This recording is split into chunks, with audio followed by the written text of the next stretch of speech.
Right now, there's probably something you are avoiding: a phone call, a conversation, a task you keep pushing to tomorrow. It feels small, harmless, even. You tell yourself you will get to it later. But what if running away from the right thing could lead you somewhere you never expected? Somewhere stranger than you could plan for, even if you tried. Thousands of years ago, one man tried to run from a job he did not want. He got on a boat. He sailed the wrong way on purpose. And what happened next became one of the strangest rescue stories ever told. His name was Jonah. He was asked to go to a city called Nineveh and deliver a warning. Nineveh was huge. It was loud. It was full of people Jonah did not like very much. People his own community saw as enemies. So instead of going east toward Nineveh, Jonah bought a ticket on a ship heading west. Far west. As far away from the job as the known world allowed. Why would someone do that? Why run from a task instead of just saying no and walking away? Your brain has an answer, and it is older than you think. In the early 1900s, a physiologist named Walter Cannon studied what happens inside the body when it senses a threat. He called it the fight or flight response. Heart rate spikes, muscles tighten, blood rushes to your arms and legs, away from your stomach, away from your thinking. Your whole body prepares to either stand and fight or turn and run. Here's the strange part. Your brain cannot always tell the difference between a real physical danger and an uncomfortable task. To Jonah's nervous system, walking into a hostile city and walking into a lion's den might have felt almost the same, so his body chose flight. He ran, and he did not look back.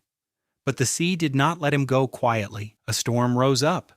Not a normal storm. The kind of storm that made experienced sailors believe the gods themselves were furious. Waves crashed over the deck. The ship groaned like it was about to split apart. The sailors threw cargo overboard just to keep the ship from sinking. Ropes snapped. Wood cracked. Everyone on that ship was terrified. Everyone except Jonah, who was below deck, asleep. Think about that for a second. The one person running from his task was the only person calm enough to sleep through a storm that was tearing the ship apart around him. The sailors found him below deck and woke him. They asked who he was, where he came from, and what he had done to bring this storm down on all of them. Jonah told them the truth. He was running from his God, and he believed the storm was because of him. He told them the only way to calm the sea was to throw him into it. This is the part of the story that feels almost too strange to be real. The sailors did not want to do it. They tried rowing harder.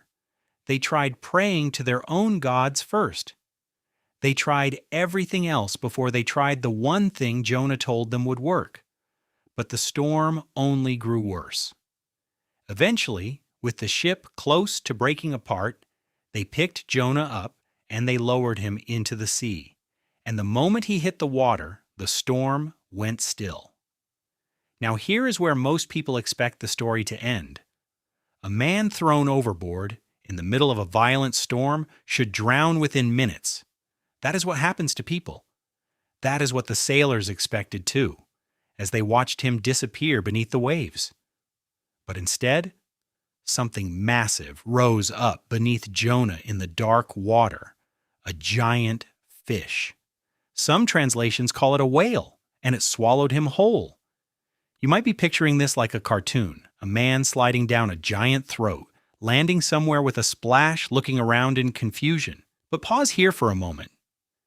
Because this is the counterintuitive twist at the center of the whole story. Being swallowed was not the punishment. Being swallowed was the rescue. Jonah was drowning. The sea was already closing over his head, pulling him down into water too deep and too dark to survive. And in that exact moment, the very thing that looked like the worst possible outcome, a creature large enough to swallow a person whole, became the only thing standing between Jonah and death. He spent 3 days and 3 nights inside that fish. in total darkness, in total silence, but alive. Why 3 days? Why not an instant rescue, a passing ship, a lucky current that carried him to shore? This is where the ancient story starts to look like something modern psychologists would recognize immediately. In the 1930s, a psychologist named Kurt Lewin described something called approach avoidance conflict. It is the tension you feel when you are pulled toward an outcome, but pushed away from the process that gets you there. You want to be safe. You do not want to face the thing waiting for you on the other side of safety. Jonah wanted to survive the sea. He did not want to walk into Nineveh. The fish gave him both of those things at once, whether he was ready or not. 3 days in the dark were not wasted time.